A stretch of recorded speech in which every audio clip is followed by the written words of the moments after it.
അസ്സലാമു അലൈക്കും വറഹ്മത്തുള്ളാഹി വബറകാതുഹു. ഇന്ന് നമ്മൾ ജീവിക്കുന്നത് അതിവേഗം മാറിക്കൊണ്ടിരിക്കുന്ന ഒരു ലോകത്താണ്. ഓരോ ദിവസവും നമ്മെ തേടിയെത്തുന്ന വാർത്തകൾ പലപ്പോഴും അത്ഭുതപ്പെടുത്തുന്നതും മറ്റു ചിലപ്പോൾ ഭയപ്പെടുത്തുന്നതുമാണ്.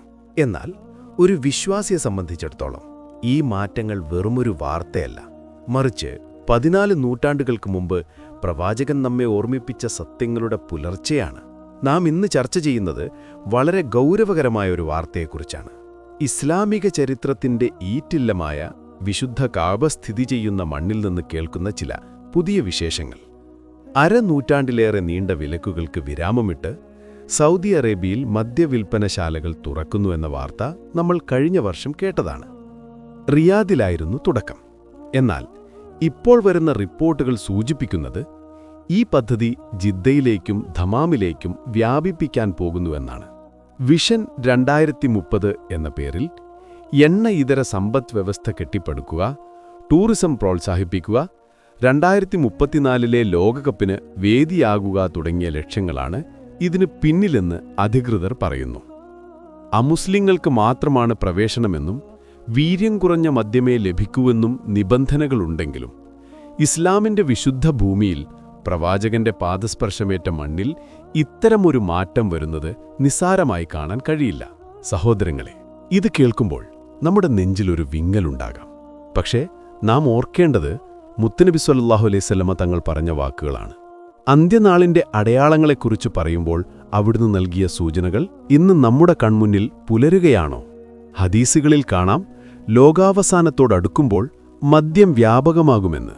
അതും മദ്യത്തിന് വേറെ പേരുകൾ നൽകി അതുപയോഗിക്കപ്പെടുമെന്ന് നബി സല്ലല്ലാഹു അലൈഹി വസല്ലം തങ്ങൾ മുന്നറിയിപ്പ് നൽകിയിട്ടുണ്ട്. ഇന്ന് വിനോദസഞ്ചാരമെന്നും സമ്പദ്വ്യവസ്ഥയുടെ വളർച്ച എന്നും പരിഷ്കാരമെന്നൊക്കെയുള്ള പേരുകളിൽ ഹറാമായ കാര്യങ്ങൾ ഹലാലായ രൂപത്തിൽ അവതരിപ്പിക്കപ്പെടുമ്പോൾ നാം ആ പ്രവചനങ്ങളെ ഓർത്തുപോകുന്നു. സൗദി അറേബ്യയുടെ ഈ മാറ്റത്തെ കേവലമൊരു മദ്യശാലയുടെ മാത്രം വിഷയമായി കാണരുത്. ആധുനികവൽക്കരണത്തിന്റെ പേരിൽ, ടൂറിസത്തിന്റെ പേരിൽ അറേബ്യൻ ഉപദ്വീപ് മാറിക്കൊണ്ടിരിക്കുകയാണ്. പ്രവാചകൻ സ്വല്ലല്ലാഹു അലൈഹി വസല്ലം തങ്ങൾ പറഞ്ഞു, അറേബ്യൻ നാടുകൾ പച്ചപ്പുകളും നദികളുമായി മാറുന്നതുവരെ അന്ത്യനാൾ സംഭവിക്കുകയില്ല. ഇന്ന് സൗദിയിലെ മരുഭൂമികൾ കൃഷിയിടങ്ങളായും പാർക്കുകളായും വിനോദകേന്ദ്രങ്ങളായും മാറിക്കൊണ്ടിരിക്കുന്നു. എണ്ണ ഇതര വരുമാനം ഇപ്പോൾ 50% മുകളിലെത്തിയെന്ന കണക്കുകൾ പറയുന്നു. ഭൗതികമായ ഈ വളർച്ച ആത്മീകമായ തകർച്ചയുടെ മുന്നോടിയാണോ എന്ന് നാം ചിന്തിക്കണം. വലിയ കെട്ടിടങ്ങൾ നിർമ്മിക്കുന്നതിൽ ജനങ്ങൾ മത്സരിക്കുമെന്ന് അന്ത്യകാളിന്റെ അടയാളമായി ഹദീസിലുണ്ട്.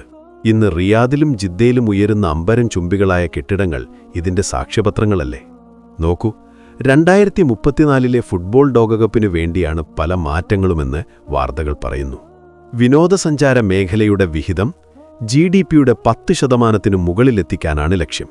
അല്ലാഹുവിന്റെ ദീനിനേക്കാൾ പ്രാധാന്യം ദുനിയാവിനും വിനോദങ്ങൾക്കും നൽകുന്ന ഒരു കാലം വരുമെന്ന് പ്രവാചകൻ പറഞ്ഞത് എത്ര സത്യം! വിശുദ്ധ മക്കയും മദീനയും ഉൾക്കൊള്ളുന്ന ഒരു രാജ്യത്ത് മദ്യം പോലൊരു തിന്മയ്ക്ക് ഔദ്യോഗികമായി സ്ഥാനം ലഭിക്കുന്നത് ചെറിയ കാര്യമല്ല. 1952 വരെ അവിടെ മദ്യമുണ്ടായിരുന്നുവെന്ന് ചരിത്രം പറയുന്നുണ്ട്. എന്നാൽ പിന്നീടത് നിരോധിച്ചു. ഇപ്പോൾ വീണ്ടും അത് തിരികെ വരുന്നു. ഇത് സൂചിപ്പിക്കുന്നത് നമ്മളൊരു വൃത്തം പൂർത്തിയാക്കി വീണ്ടും ജാഹിലിയത്തിലേക്ക് തിരിച്ചു പോകുകയാണെന്നാണ്. പ്രിയ സഹോദരങ്ങളെ, ഒരു കാര്യം നാം മനസ്സിലാക്കണം. സൗദി അറേബ്യയിലോ മറ്റേതെങ്കിലും അറബ് രാജ്യത്തോ നടക്കുന്ന മാറ്റങ്ങൾ കണ്ട് നാം ഇസ്ലാം അങ്ങനെയൊക്കെയായി എന്ന് തെറ്റിദ്ധരിക്കരുത്. ഇസ്ലാം എന്നത് അല്ലാഹുവിന്റെ ദീനാണ്. അത് ഏതെങ്കിലും ഒരു ഭരണകൂടത്തിന്റെയോ രാജ്യത്തിന്റെയോ തീരുമാനങ്ങൾക്കനുസരിച്ചു മാറുന്നതല്ല. ഈ വാർത്തകൾ നമ്മെ ഓർമ്മിപ്പിക്കുന്നത് ഒരേയൊരു കാര്യമാണ്: അന്ത്യനാൾ അടുത്തിരിക്കുന്നു. ഫിത്നകൾ രാത്രിയിലെ ഇരുട്ടുപോലെ കടന്നുവരുന്ന കാലമാണിത്. സമ്പത്തിനും വിനോദത്തിനും വേണ്ടി ധാർമ്മികതയുടെ അതിർവരമ്പുകൾ മായ്ച്ചുളയുന്ന കാലം.